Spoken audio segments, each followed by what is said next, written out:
Hi, good evening to everyone, and thank you for attending this with Philip Capital.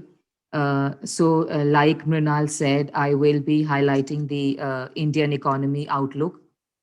Uh, so, Overall, for the last 1.5 year, which has been a difficult phase for all of us, and we have seen massive volatility in terms of economic activity as well as markets.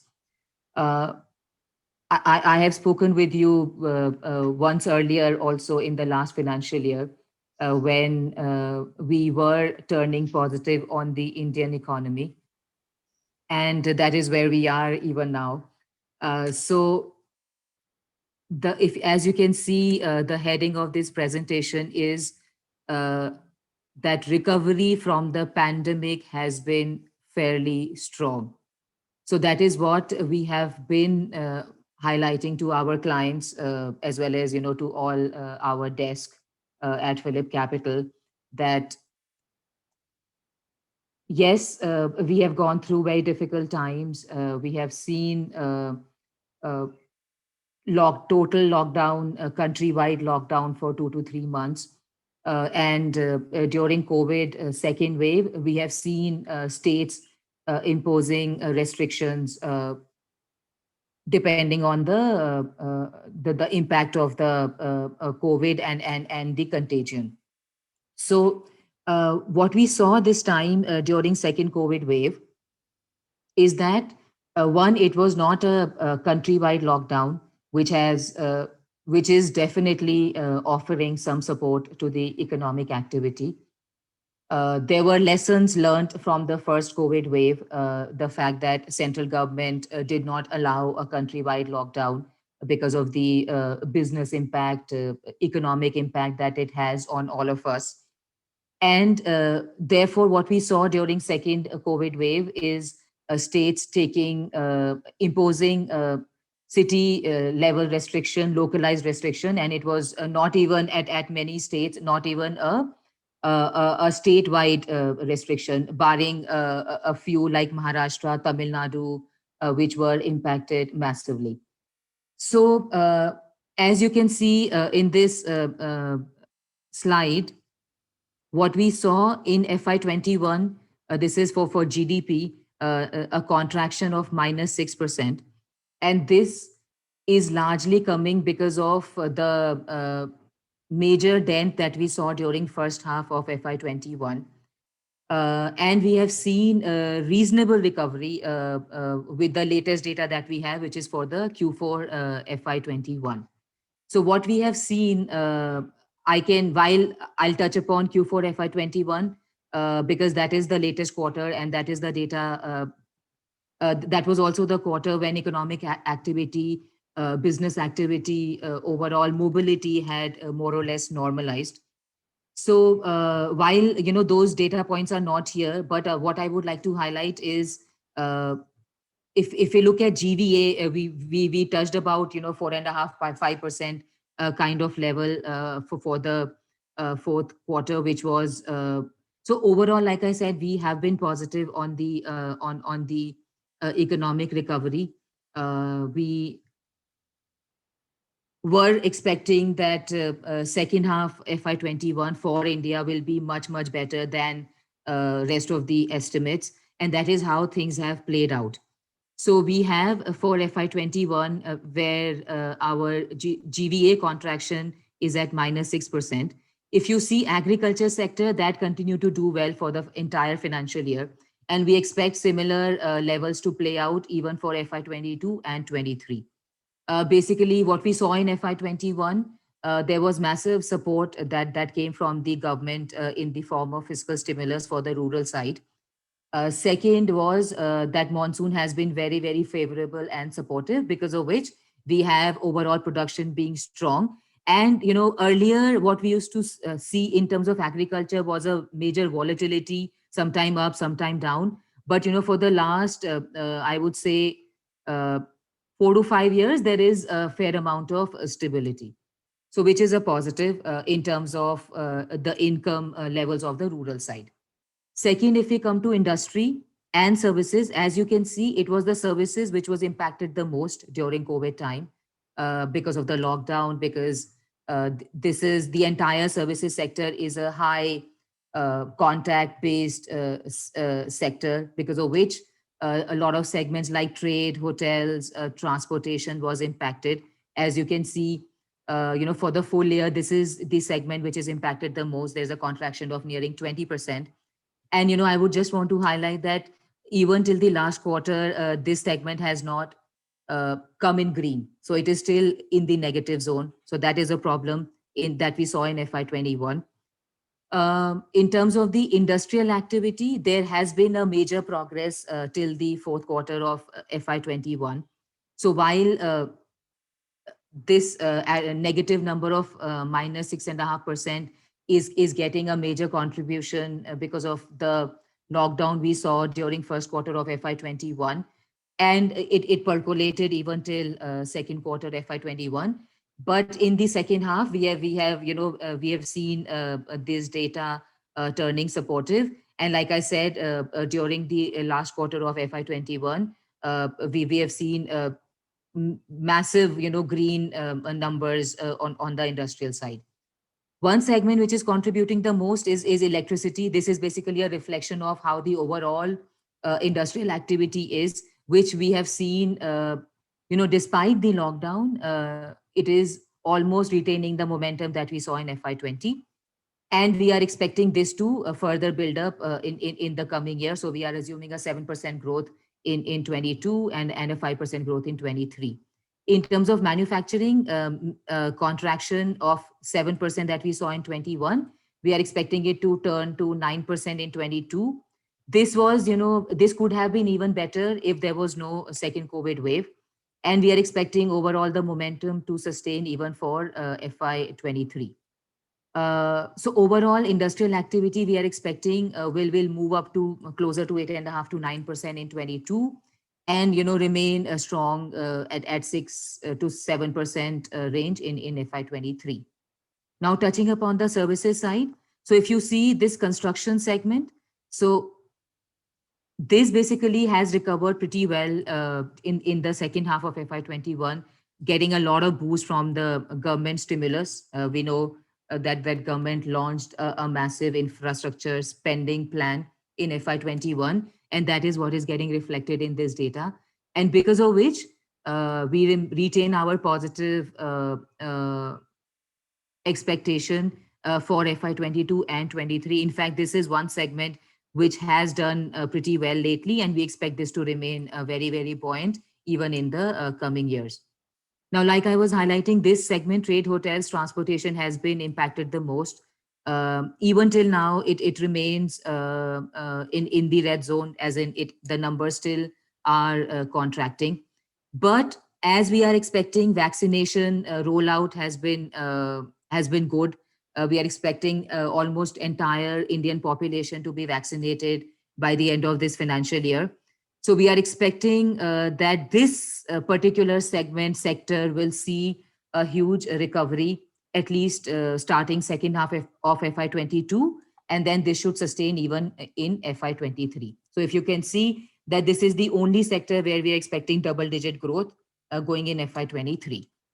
Now this is financing, insurance, real estate, business services is largely the banking side, which has recovered in FY21. We expect it to remain strong going in 22 as well as 23. The last one is basically, the overall administrative spending coming from the government side, and the rest of the services segment, which is personal services. So this in the fourth quarter has done well, but we are expecting further meaningful recovery in 22 and 23. So overall, like I said, we are positive in terms of economic recovery. We are positive in terms of data. If there was no second COVID wave, we were, working with a 12% kind of GDP number.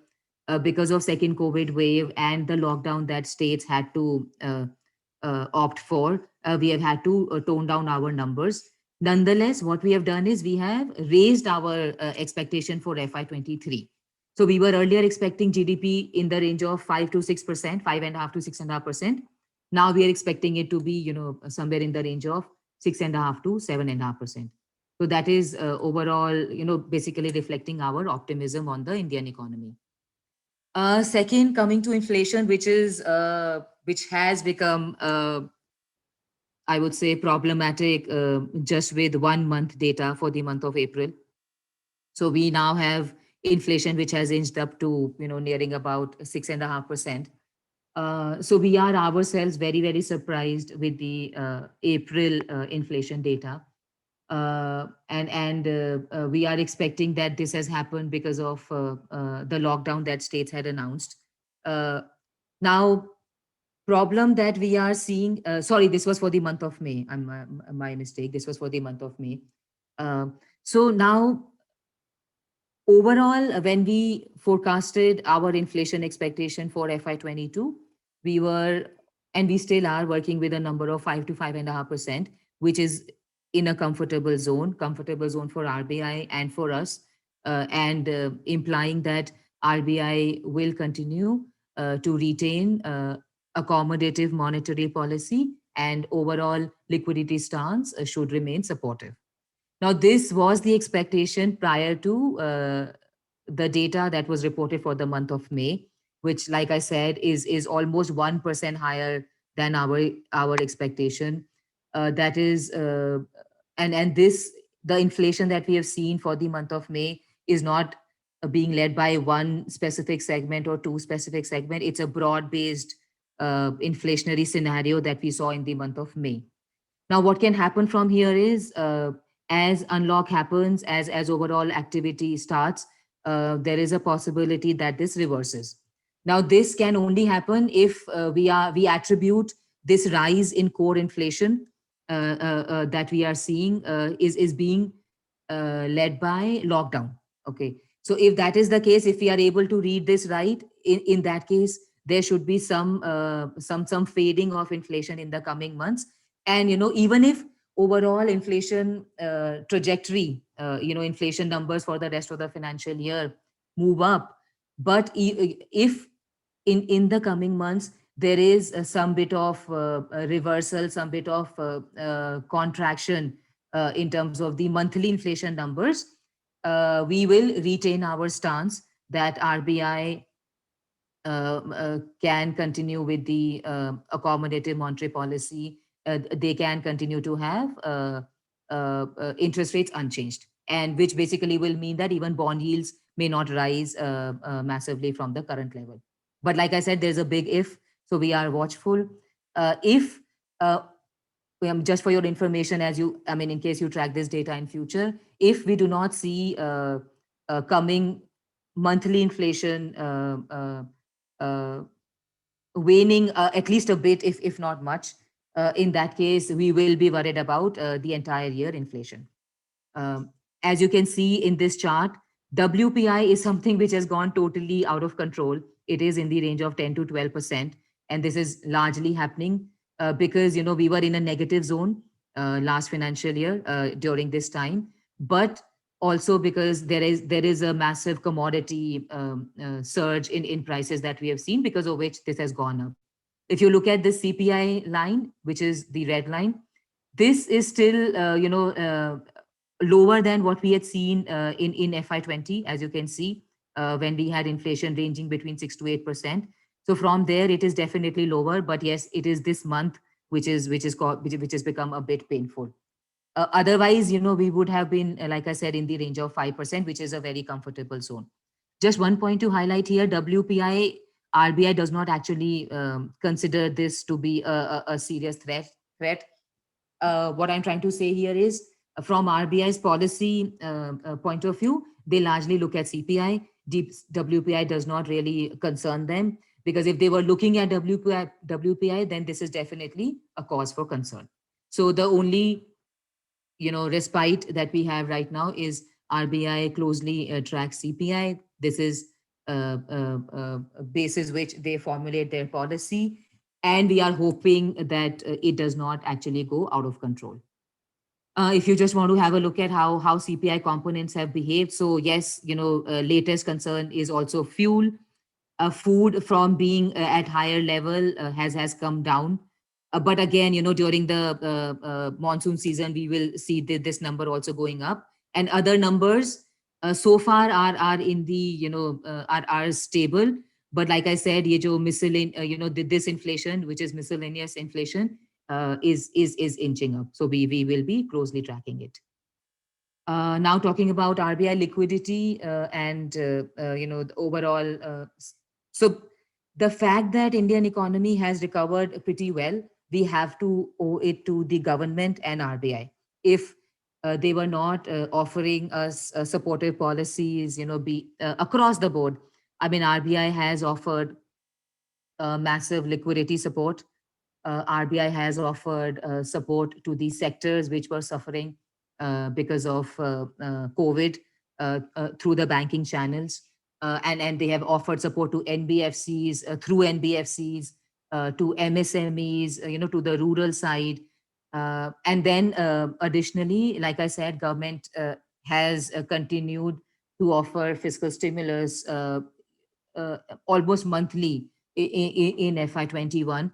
And now when we have seen COVID wave two, again, we have seen central government launching support, at least for the rural side. So the confidence that we have on the Indian economy is largely hoping, expecting, believing that uh, both Indian government as well as RBI will continue to keep their fiscal policy as well as monetary policy loose, yeah, and accommodative and supportive. So this is what we can see here. This is basically, if you look at this red line, this is reflecting the total liquidity position in India in the banking channel. So as you can see, we started to inch up during COVID wave one. While there has been some blip here and there, but overall, it still remains extremely hugely in surplus, right? So we have between 4.5 lakh crore to 5.5 lakh crore of liquidity surplus still being sustained by RBI. In terms of interest rates, we all know that RBI has not moved on rates for a long time. We don't expect that to happen for the entire FY22. So that is where we are expecting the support to prevail. This is basically credit growth. So credit growth, if you look at the numbers, in terms of the growth rates, it does not look very, very attractive, or it does not look that growth has been inching up in line with the economic activity that we have seen. But how I look at this number, that 6% growth is still a growth. It is not a contraction. That's point number one, on a reasonably elevated base. Second, what we are seeing is, in terms of the banking activity, that banks are themselves being a bit cautious because of the worries of rising NPAs. Second, is that a lot of borrowers now have other options of borrowing rather than just depending on banks, right? So that is, if we add that, then this growth number can actually go up to let's say 7 to 8%, which will be somewhere similar to where we were during the last financial year. So I am not, while this number has to move up in the coming years, we expect it to move up to, let's say, about 8 to 10% in the coming years. But even the numbers that we are seeing right now is not a major negative, because there are other avenues of borrowing for the corporates. And we already know that there is a second COVID wave which has impacted smaller businesses, which has impacted a lot of retail borrowing. So because of which this number looks a bit, let's say, muted. But we overall expect this to trend higher in the coming years. Now, what we do in Phillip Capital, and we have been doing this for the last financial year, is basically track high frequency data with which we gauge momentum or in terms of economy in the coming quarters. So over here, you can see these three charts, which basically is, so first one is energy consumption, second one is railway freight, and this one is, last one is e-way bill generation. Now, when we look at these three charts, what this indicates is the overall industrial activity of a country, right? So instead of tracking, one sector, one industry, one company at the macro level, as a strategist, as an economist, we tend to, track these numbers. So looking at energy consumption, what is visible is,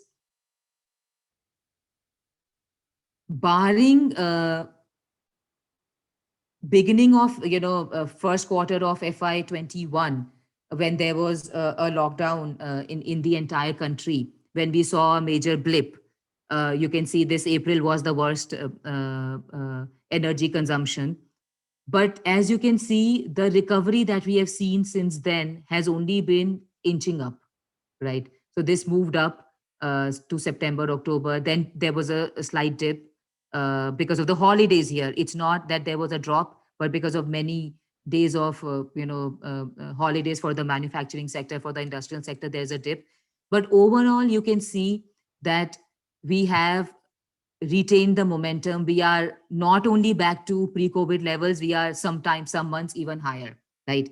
And this was a dip that we have seen during wave two, but we are already starting to see the numbers for the month of June that we already have with us is not a part of this data, already inching up. So point is, energy consumption is almost back to where we were during the month of, let's say, February and March this time. Okay, so looking good. Second is railway freight. So again, a reflection of overall movement of goods. So this is, one segment, as you can see, YoY growth, we are massively or by a large chunk better than where we were pre-COVID, right? So what is happening is a lot of activity is also shifting from road transportation to railways. That's one. Second, overall, also, if you look at all the sectors or all the segments that railways cater to, overall movement in activity is much better than it was during pre-COVID wave, pre-COVID. And the this another one, another indicator that we look at is e-way bill generation. So this is again an indication of the industrial activity. This had picked up quite a bit after the second wave of COVID. Sorry, first wave of COVID. So we were at the peak, but yes, this has been dented again during second COVID wave, which we expect will pick up again. And this last bit is, in terms of the mobility indicators, because when we see mobility normalizing, we basically expect that overall economic activity will also normalize. So it had dipped during second COVID wave, but as you can see, for a lot of activity, we are already seeing this going back to how it was prior to second COVID wave, which was almost at the peak. PMI, which is an industrial indicator, remains pretty stable. Slight blip during the month of May, but we expect it to, move up again. So if you can see, this again is much better than, we were pre-COVID months, right? So overall industrial activity is definitely looking good. And, this last part that I would like to highlight is in terms of the unemployment data and vehicle registration. So we had moved up to, a number of 13-14% during second COVID wave, which has again come down. So, and even for vehicle registrations, from the peak, we corrected. But again, we have started to see the latest data that we have, that it is moving up. So, before I close, all I want to highlight is, yes, there is an impact of the second COVID wave, but the weekly data that we have received for the month of June is already showing a bottoming out, a decent progress. And we overall, retain our positive stance on the Indian economy for the coming quarter. And we expect, because of vaccination, second half FY22 onwards, there will be normalcy to return. So just want to highlight the risk factors for our expectations. If there is a third COVID wave, which is very severe, or which is, let's say, severe, that it may require lockdown. So that will be a risk that we have not factored in our numbers. Another is that we are, that we are still not factoring in, or the fact that it's a risk is vaccination does not actually work for the virus that we are trying to address. So that is another risk, and something that can actually alter our numbers. And another one at a global level will be, what happens with the global central bank policies that may require, another presentation. I won't actually touch upon that right now, but yeah, these are three or four key factors, key risk factors that we will be tracking along with inflationary situation for India. Yeah, so that's about it. Thank you for your time. Over to you, Nishit.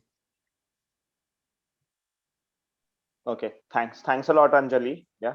Uh, Good Yeah. evening, everyone. Yeah. I see a lot many of you have joined us on this Tuesday evening. Okay. Of course, I see a mix of audience. So what I'll try to use English and Hindi as well. Okay, for the benefit of everyone. Firstly, of course, Anjali, great presentation. Yeah, all data packed. Thanks for the Thank wonderful. you. Yeah, and I'll also try to keep the presentation as fluid as possible. And of course, post this, we'll take your questions as well. Okay. Yeah. So of course, having seen all that data, पर सबके mind में एक ही question रहता है, भाई market क्या लग रहा है? So okay, so I will try to address that question. Yeah, and maybe I will also try to give a kind of a where markets are headed. So firstly, we'll look at the concerns. Yeah. So there are many concerns, and concerns have been there always. Yeah. When I started my career 15 साल पहले, okay, that time also there were concerns, and today also there are concerns. Yeah. So concerns will always be there. So first of the concern is that market has already gone up too much in last 1 year. Okay. Since the low of last March 2020, we have seen modern markets going up 100%. Okay. So that is one of the concerns. Whenever market goes up, that there is a feeling, oh, we might correct, we might correct. The second biggest concern that right now people are having is the third wave. Yeah. There have been a lot of warning across that a third wave is imminent kind of thing, that maybe we'll get the third wave in September, October, November, December, and it will again hit us very hard. So that is the second concern. The third concern is the in the second wave, rural India had got severely impacted. Yeah, what maybe we could see slightly from Anjali's presentation as well. Yeah, the first wave when it had come, it was more of an urban phenomena, but the second wave it had hit across the entire country, and the rural India had also got very much impacted, kind of thing. So that is again the one of the concerns. And if the third wave comes, it is expected that it will hit more of rural India and the younger population. So that is something which is very concerning. The another thing is that the commodity prices have gone through the roof. Yeah. So raw material costs for all of the companies, yeah, for everyone has gone up. Yeah, right from fuel to copper to wood. Yeah, everything. Coal prices have gone up a lot. Okay, so if the prices are going to go up, then the margins of the companies might come down. Yeah? So that is again one of the concerns. And of course, the last concern is the tightening interest rate regime. Yeah, not only in India but globally. Yeah, so the right now there's so much of liquidity. Yeah, and of course we had heard Fed couple of days back as well that they might start looking at increasing the interest rate maybe 2 to 3 years down the line. Yeah, so that is again, but people are expecting this tightening might happen earlier. Okay, if the inflation numbers come to true, what maybe we saw in India in last month as well, then maybe we might see a interest rate hiking at an earlier stage. Okay, so these are the concerns. Okay, but now let's look at the positive side. Okay, the numbers that we saw in Q3 and Q4 of FY21 were great. Yeah, in fact, they covered almost of whatever was lagging in the first half because of the first lockdown that we had. We saw that almost all of that were got covered in Q3 and Q4. So this gives us some kind of confidence. Yeah, see again, maybe the first quarter of this particular year, we might see some bit of damp numbers because of the second wave, but the way the third quarter and the fourth quarter performed of last financial year, it gives a lot of confidence. The more important thing is the management commentaries. You see, when we do research, we try to do a lot of ground level research.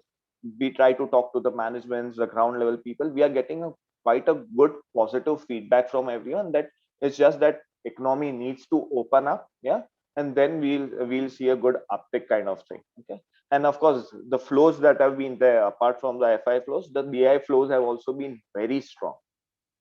And whatever rise that we have seen over last 1 year, some of the mega caps have not performed that well. Okay, see, if you go to see the Reliance Industries, the HDFC Twins, the banking sector, which is in between all of them, is close to around 40 to 50%. Yeah, they have still not performed in that rally. Of course, they have gone up from the March lows, but again, they have not performed that well. Yeah, so that is again one on the positive side. That is something to look out for. So what we have tried to do, yeah, of course, we have tried to look at the last 6 bull markets that we India has seen since 1990s. Okay, so the first bull market, of course, the 1990 to 92, the Harshad Mehta bull market. Then, of course, 93 to 94. Then the dot-com bull market. Then, of course, the mega bull run that we have seen in 2003 to 2008. Then 9 to 10, and of the current bull market. Okay, so if you look at the numbers, the average uh, rally of this entire thing was close to around 1.5 years. The duration of this and all the bull markets was close to around 1.5 years, apart from the 2003 to 2008 bull market. Okay, so currently this also the current bull market, we are close to around 64 weeks. Yeah, so we are approaching 1.5 year kind of a time frame. Yeah, so that is one number that we need to look at. Then if you look at the valuations, yeah, I will come to the PE part later on, because there's a very big question mark, okay, on PE, that we are looking quite expensive and we might see a correction. So I'll try to cover it later on. But on all other parameters, if you go to see, yeah, price to book value, which I think is one of the best way to look at any market, is price to book value. Yeah, if you look at that parameter, we are only at 3.6 times. Okay, if you see the previous times, yeah, they were quite high kind of thing. In fact, in 2008 rally, it had gone up to almost 6.5 to 7 times. Yeah, so that way, I feel this rally has much more legs. But let's see why I feel so. Okay, okay. Now, of course, the big questions are that, are we at the start of the bull market? Are we in the middle of the bull market? There a lot more to go in this bull market? Are we at the top of the bull market? Which most of the guys I talk to, interact with a lot many investors. Yeah, so that is one question that we keep getting. Yeah, Nishit, are we at the top of the bull market? Okay, some people say, oh, we are not in a bull market, maybe we are in a bear market rally. And of course, some people say that I don't know kind of thing. Yeah? So what we feel, yeah, we feel that we are in middle of the bull market. Okay, but what we would like to relate this to is to the share aya story. I'm very sure aap sab log ne ye story, when we are kids, we had heard about this story. Yeah, this story I've tried to relate it to the earnings. Okay, since last 7 to 8 years, all of us have been hearing that, oh, earnings will come. Okay, earnings aega. Okay, Sensex, Nifty ka jo bhi EPS growth, that will come in. But unfortunately, that has never come in. Okay, since last 6 to 7 years, I also been tracking, yeah, kind of thing. Whatever is the consensus of all the large best of the research analysts, somehow that earnings don't come. Okay, so but this time around, I am very sure that over next 3 to 4 years, we'll see a very big earnings growth. Yeah, so what we have tried to show out here is, say, suppose in during the big bull run which we had from 2003 to 2008, we had a 25% CAGR earnings. Okay, which I feel would is very much possible in next 3 to 4 years. Okay, so I am in that camp that, yeah, कि शेर आएगा पर कोई मानेगा नहीं. Okay, so that is what I have tried to highlight out here. Okay, so I'm very sure that earnings would come in, yeah, because there are clear visible signs at ground level, yeah, that things are improving. We could also see from the data points that Anjali showed us that, of course, maybe we are still at a very start of it, and this entire COVID has thrown us apart. In fact, the signs were quite visible in January 2020. We could see that GST numbers were picking up, yeah, kind of the economic activity were picking up. But of course, the COVID hit us as a very bad time. But yeah, whatever has happened, but kind of thing. But going year forward, I see that earnings, we'll see a very big earnings uptick from here on.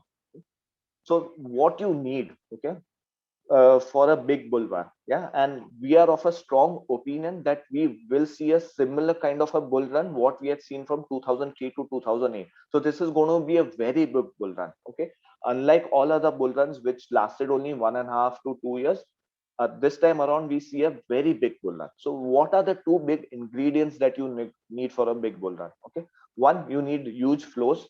Okay, you need a gush of liquidity, so that is there in abundance. Okay, I don't see this liquidity going down for at least another 2.5 to 3 years. Okay, interest rate, people might keep on saying that okay, we might in a higher interest rate scenario, but I don't see interest rates going up much. Even if they go up a little bit here or there, it does not make much of a difference. See, in 2008 also, if I clearly remember, yeah, we are almost at the peak of the interest rate cycle. Yeah, so see, when the things are going to be great, yeah, all these things market will start discounting. And the second ingredient that you need is earnings growth and visibility, which I clearly see that this will happen going forward in next 3 to 4 years. Yeah, I see a earnings growth of more than 20%. The corporate earnings to the GDP ratio, yeah, which is very low at currently below 2% kind of thing. I expect it to go up to 4.5 to 5% in next 3 to 4 years. Yeah.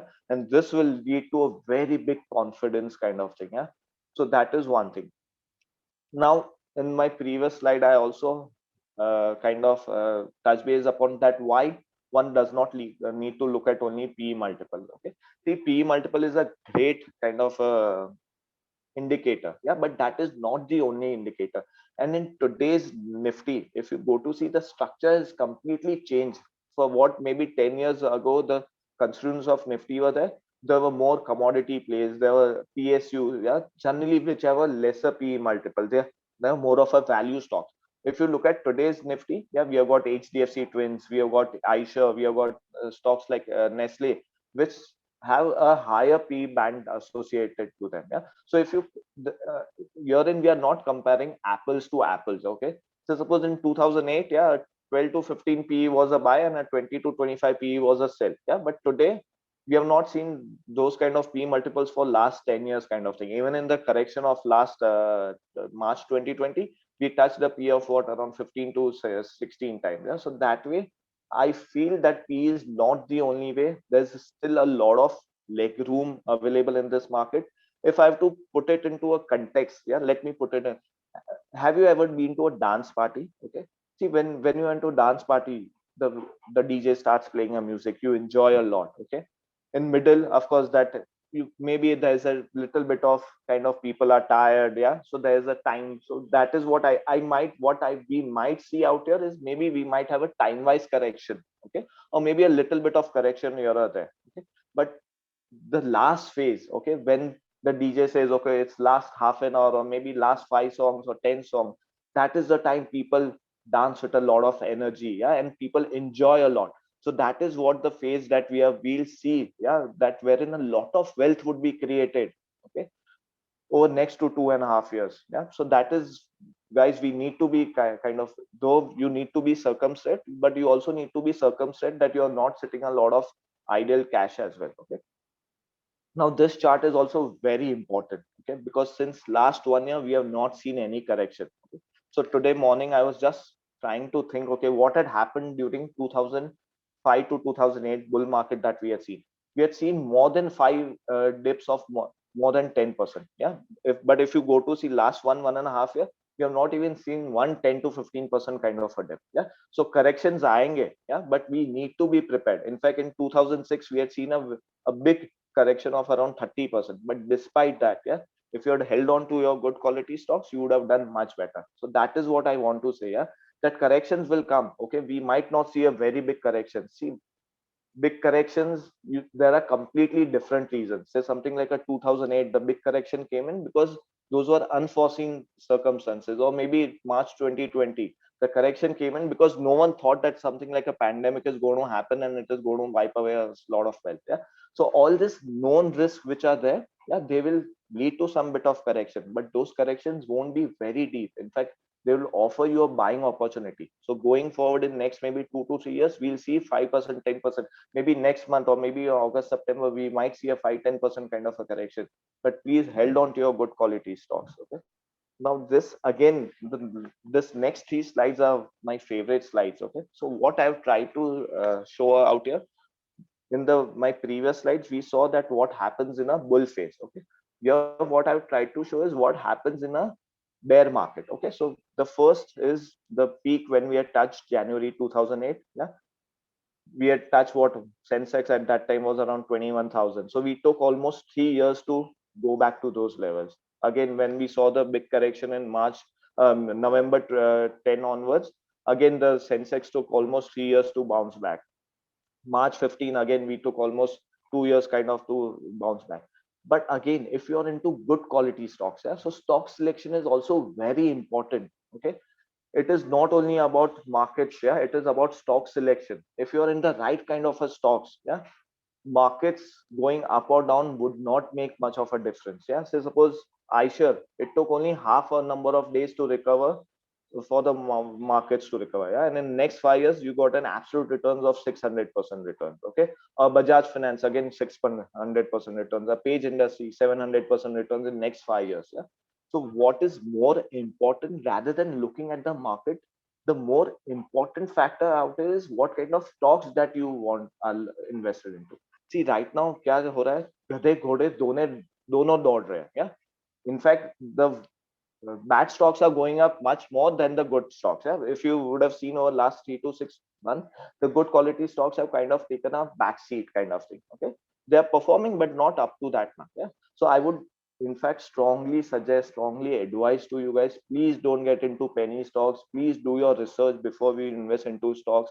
And in fact, if it goes down, yeah, see, if your good quality stocks go down, you know that they will recover faster. Yeah, how maybe we can see from this slide, they recover faster and they give you good returns post that. Okay, but if you're in a bad stock, yeah, then recovery is next to impossible. Yeah, I am very sure all of us have seen, yeah, maybe the kind of stocks you would have held, the bad stocks if you had held in the last bull market of 2008, those prices are still not coming. Okay, so you need to be very, very careful as far as the stock selection process is concerned.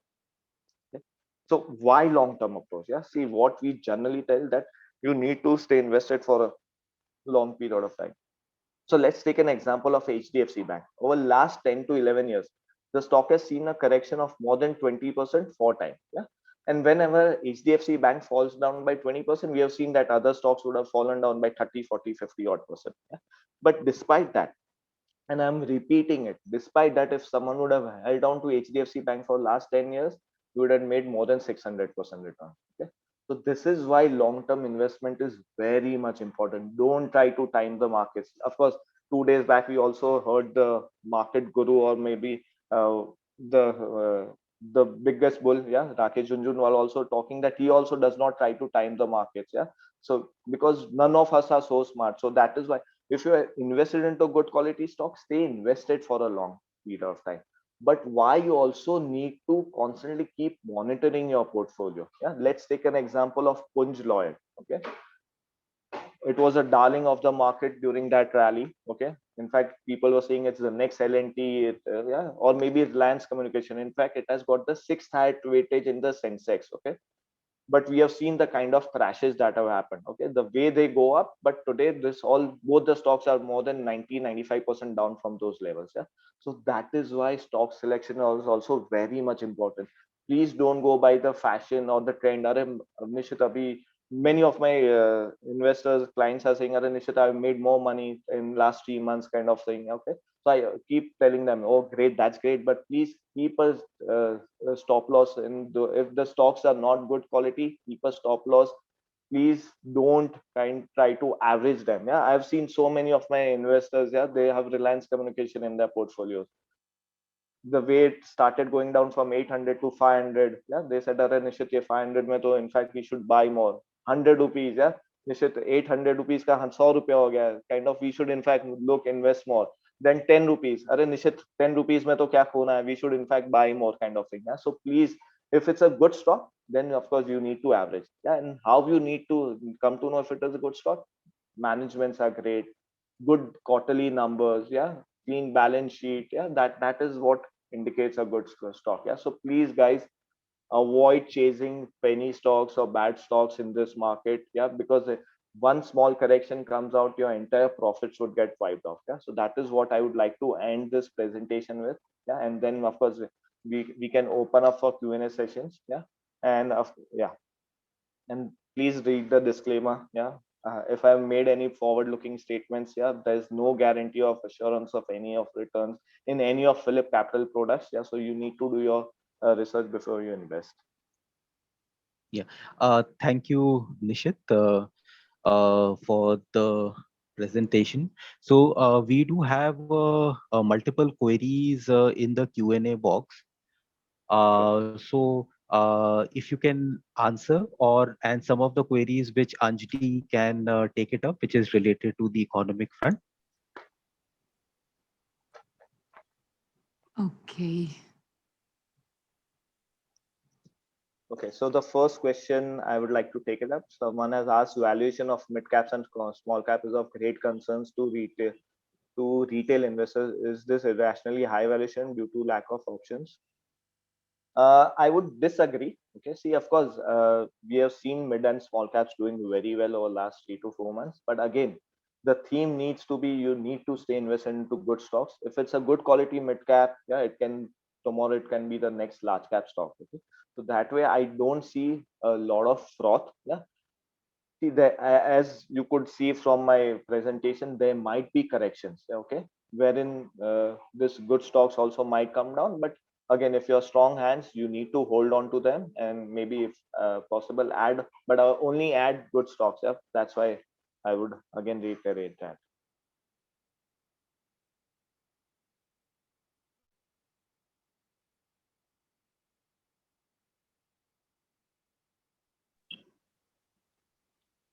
Anjali, you want to take? Someone has asked about your view on repo rates. Yeah, okay. So, like I said, in terms of interest rates, at the current juncture, we are not expecting any change. So, we are expecting status quo for the entire financial year 22. But there is still a lot of uncertainty. Uh, like I highlighted during my presentation, that this one specific number for the month of May has sort of changed the future trajectory as well. So if there is a reversal that we see in the coming months, it will be very, very supportive for RBI, and we will be assured of retaining our stance, which is of no changes in interest rates, as well as accommodative policy stance of RBI. However, what we saw in the month of May, if that sustains for the coming months, also what we are going to see as economy opens up, there will be a lot more economic activity. There will, I mean, in the services sector, there's a possibility that demand can surpass supply, right, which can actually percolate in CPI. And while from the manufacturing inflation, which is getting reflected in WPI, uh, uh, we are not getting impacted in terms of monetary policy impact and decision making, because RBI does not actually look at WPI for policy formulation. But if there is higher services inflation in the second half, uh, due to which CPI can rise, core CPI can rise, that I think is a threat. So, like I said, for me, as an economist, the future inflation trajectory for India is most crucial. Having said that, I still believe that RBI will not change the interest rate stance in a hurry. They have been supportive. They have taken all the measures to support growth, because of which we have, or because of which we continue to retain our optimism on the Indian economy. So I'm not expecting a quick reversal. But yes, if it is a sustained inflationary trend, then yes, there is a risk. At the current juncture, we are working with unchanged policy stance for the entire financial year 22. Yeah. So we have got one more question. Going forward, what sectors will be favorite of the market? Will small mid cap stocks do better than the large caps? Okay, so Yeah. So what we are confident on. See, again, this is the view of the PMS desk at Phillip Capital. So we are confident about IT, pharma consumption, and though as of now, market is not kind of favoring private banks, but we feel that they will make a big comeback kind of thing. Okay, so these are the sectors that we are looking at kind of thing. Of course, we have some bit of exposure to capital goods, yeah, because that is where we feel that if the economy improves, that is one sector that would do very well. So that is, yeah. Uh,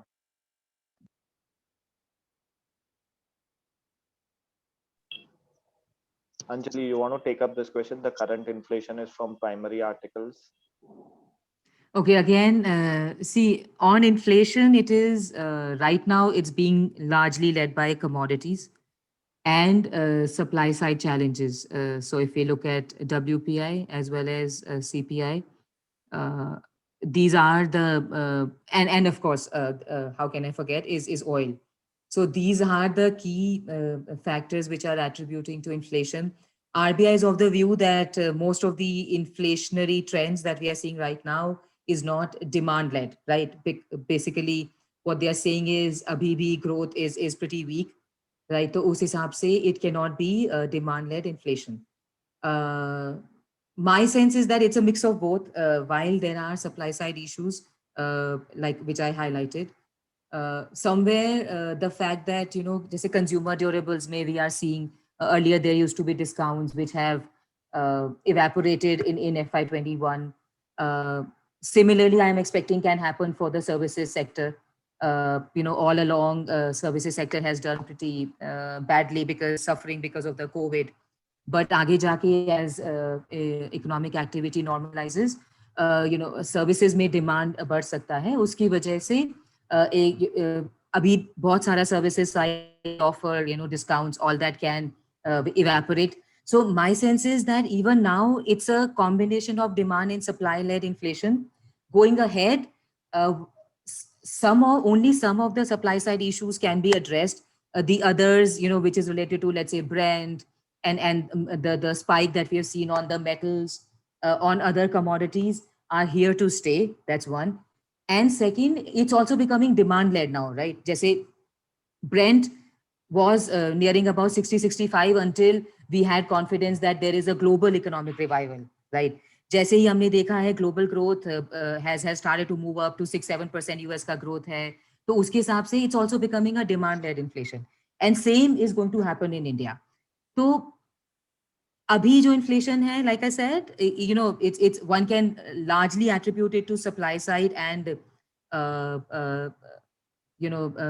specific reasons, जैसे food, Brent, but going ahead, it's going to be a mix of demand and supply. That is actually the worry that we economists have, and I think RBI would also have to grapple in the coming months.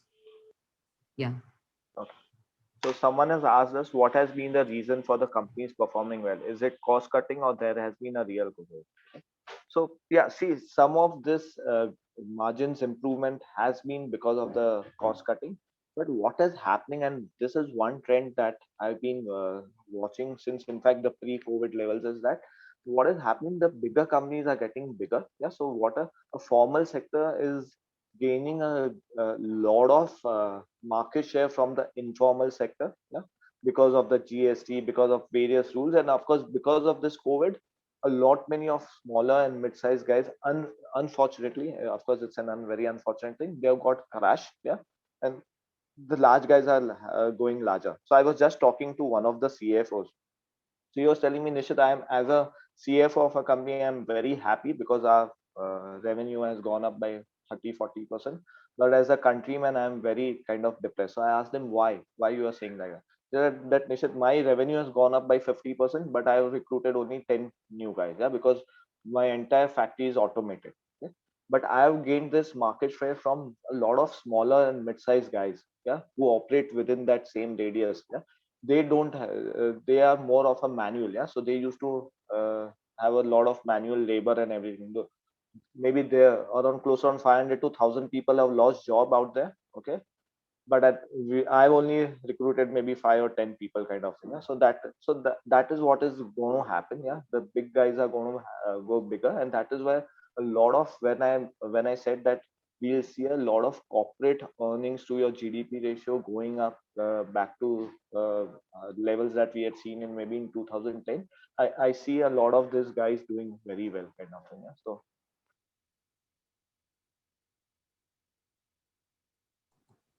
There is a question on GSEC and on Fed also, which I will just touch upon. So on the Fed policy, so yes, they have sooner than expected started to talk about tightening of the monetary policy. Generally, it was expected in 2023. When I'm saying it was largely the liquidity tightness that I was expecting will start, towards the end of 2022 and 23, and rate hikes generally start later than that. But what we saw in this Fed policy was, of course, unexpected, more hawkish. But what was heartening and is basically while Fed is highlighting or talking about rate hikes to begin in 2023, it was totally underplayed by Fed chairman Mr. Powell. So he continued to highlight that we should not look at uh, the dot plots basis which we are forecasting rate hikes to begin in 2023. And he also said that, overall, while economic recovery is pretty strong in US, but we are still far away from the potential, from its potential. So honestly, when Fed policy was announced and when it ended from hawkish to almost dovish, I am not particularly or really worried about what's going to happen with Fed. Yes, there has been FII flows which have supported our equity markets, but at least for a few more months, and I would say few quarters, I think reversal will not happen. Uh, Even the sign of inverse reversal will not be shared with us. That is my expectation, and due to which we do not see major risk in terms of FII flows. And like Nishit also highlighted, there is so much liquidity across the globe. Even if Fed starts to reverse, there is ECB, Bank of Japan, UK. They're all offering tremendous surplus liquidity, which is not expected to reverse soon. That is on Fed. So point is, we are not expecting major risk, at least with the visibility that we have in terms of FII flows. Some, of course, will flow out because there is also always leveraged money which comes to India. Now talking about our GSEC yields, like I said, for me, the major worry is inflation. If it rises upward, the numbers that we have seen, if that sustains, then yes, it's going to move up to the levels that we have seen earlier. But yes, if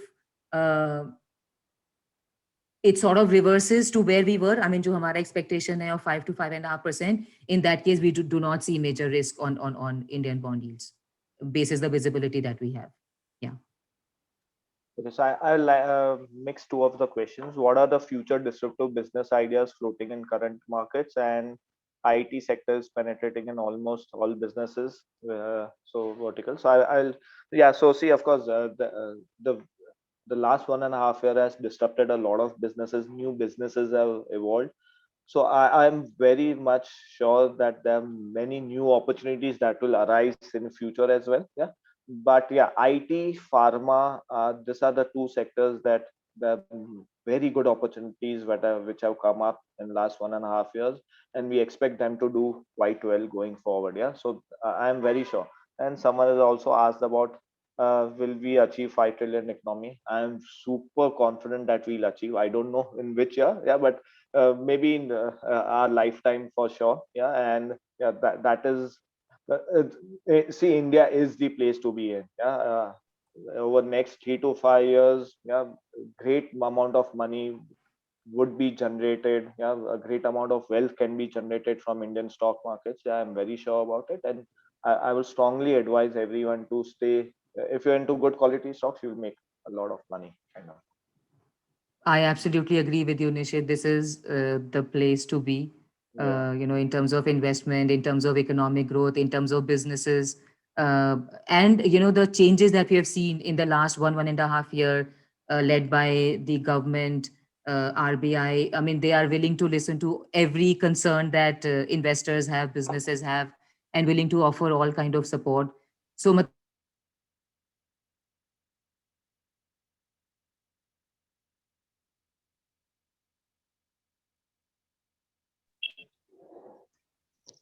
Yeah, Anjali, I guess we lost you. Yes. I Okay, think sure, no issues. We'll take the next question. next question.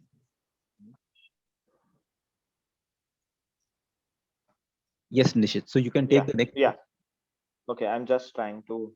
There's so many new questions are coming up. My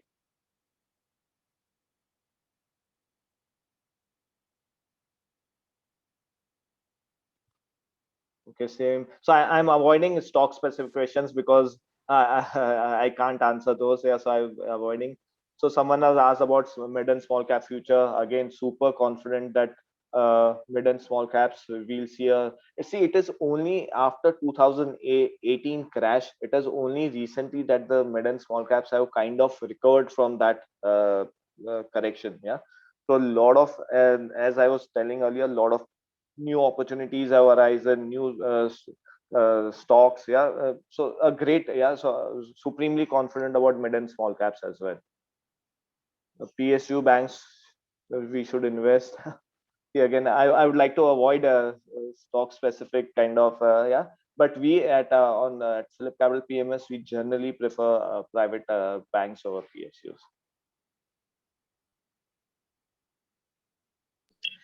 Anjali, if you are online, so if you can take up a few queries. Yeah. Thank you. Okay.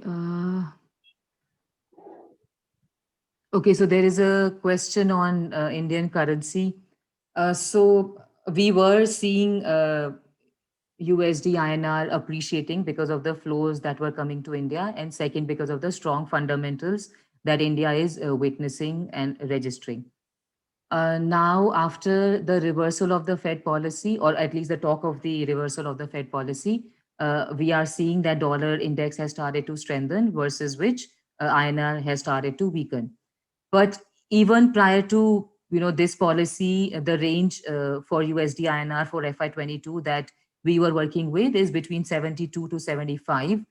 Uh, at the current juncture, I will continue to retain that range.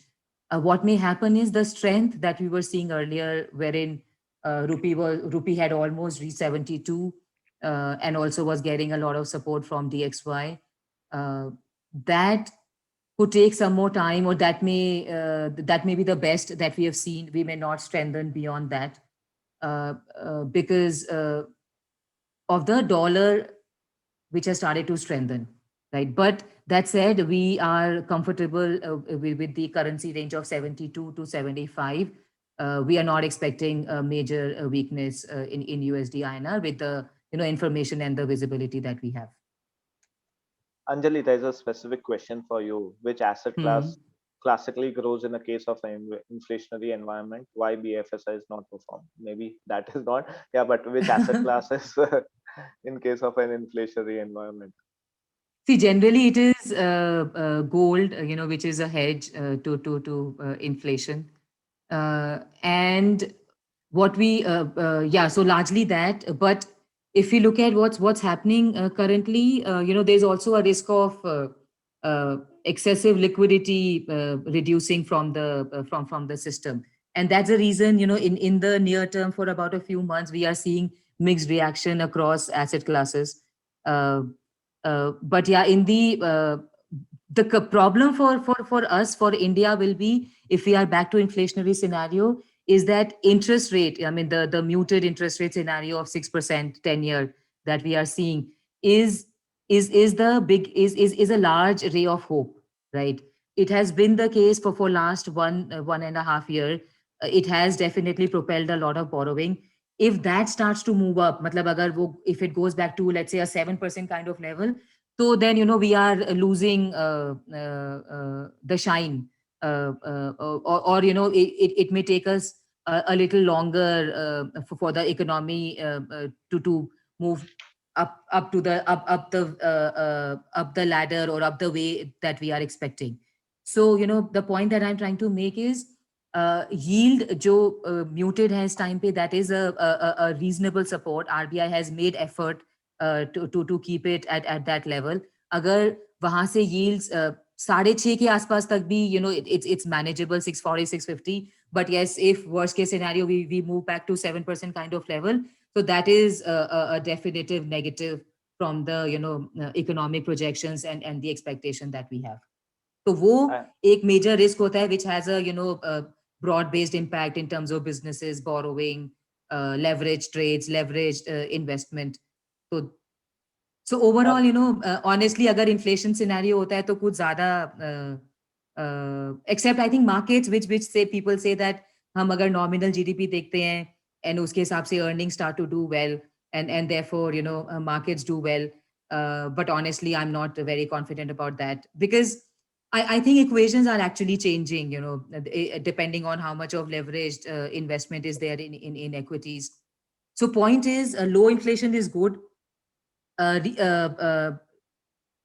Slightly higher inflation is also manageable, but yes, if it goes out of control, then overall it's a major risk for economy and businesses. That's how I would read it. Yeah. I'm surprised this time around there are no questions on cryptocurrencies. Okay, so I will take a question. Yeah, so someone has asked that. Someone has asked that what should one look at before investing into a stock? What should he look at, the parameters that one should look at before investing into stock?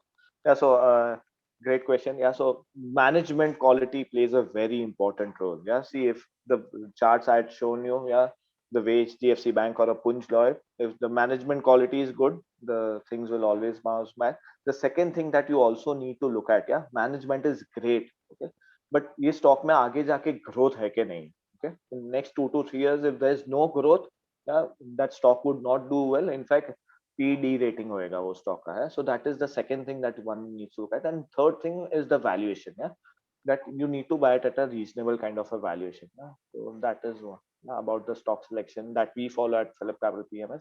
Someone has asked about the metal sector. Yeah, see, of course, metal sector has done quite well. Yeah?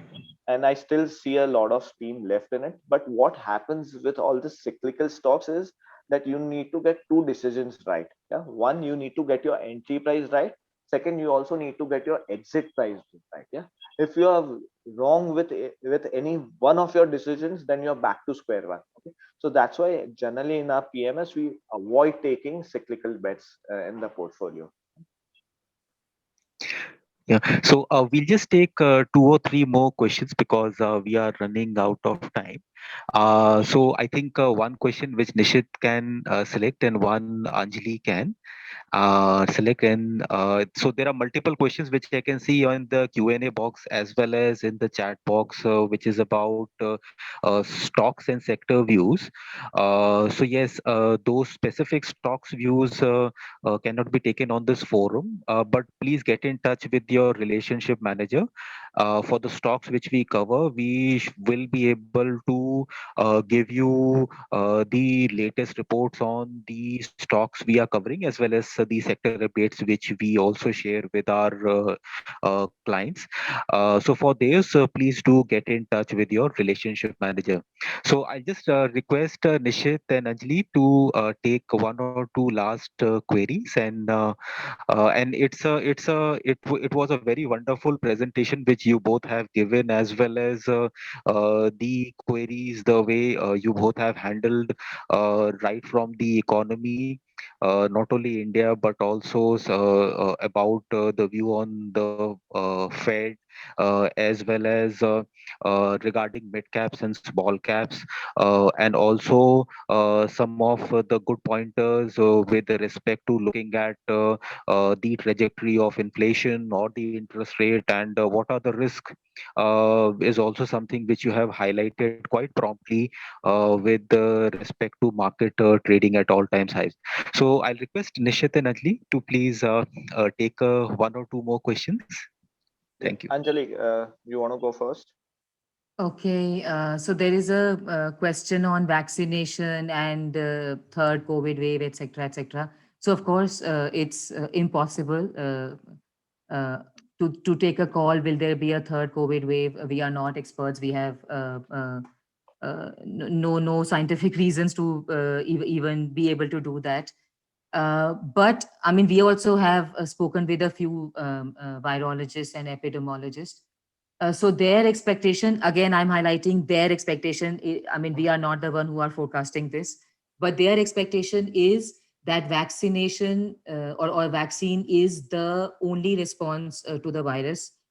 Uh, and the now, I mean, our understanding is that the pace at which vaccines are going to be available are being made available now when the central government is running the entire program. We are expecting the entire vaccination program uh, to run pretty well versus what we have seen in the last 2 months, last 2 to 3 months. There is a major I would say we actually lost out on time. There was major confusion between center and states, but going ahead, the fact that it is all under the purview of the central government, also the fact that more and more vaccines are going to be made available in the coming months.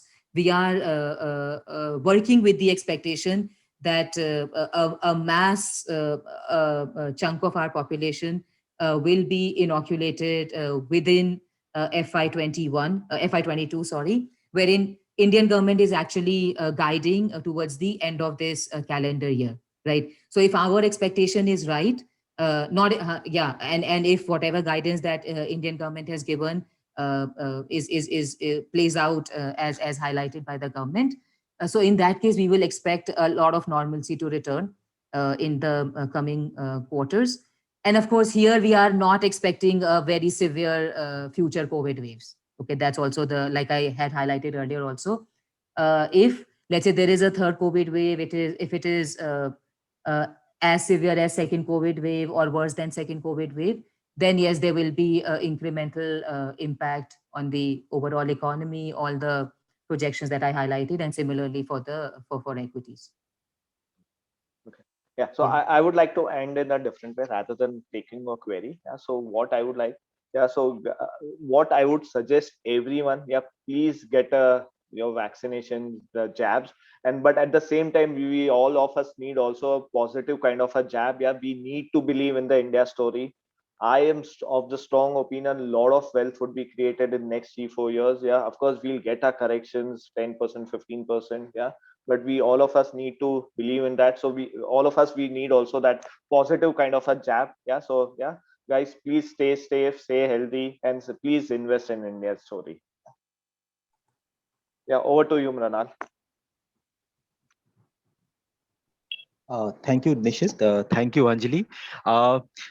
Since we are short of time, I can see a lot of questions in the Q&A and the chat box. What I would request is, please, in case some of the queries haven't been answered, please direct them to your relationship manager. Second is, we will also be uploading this presentation at our Philip Capital website. So it might take a few days, and then you can also, in case you want to go to the presentation again, you can also do that once it has been uploaded. Third is, as I specified earlier, for stock specific queries, please get in touch with your relationship manager. They will be able to share the latest fundamental report or any update on those stocks or the sectors which we cover. Uh, and towards the end, I'd like to thank you all for participating in this webinar of Philip Capital India Economic and Market Outlook, which has been presented by two Philip Capital specialists, Anjali Verma and Nishit Shah. And I thank you both for taking out time for guiding investors regarding the economic projections as well as the outlook on the market in future. So I thank you all once again for attending and participating in this webinar session. Thank you. Thanks, Mrinal. Thank you. Thanks, Thanks, everyone, for thanks everyone. attending Thanks. this. Thank you.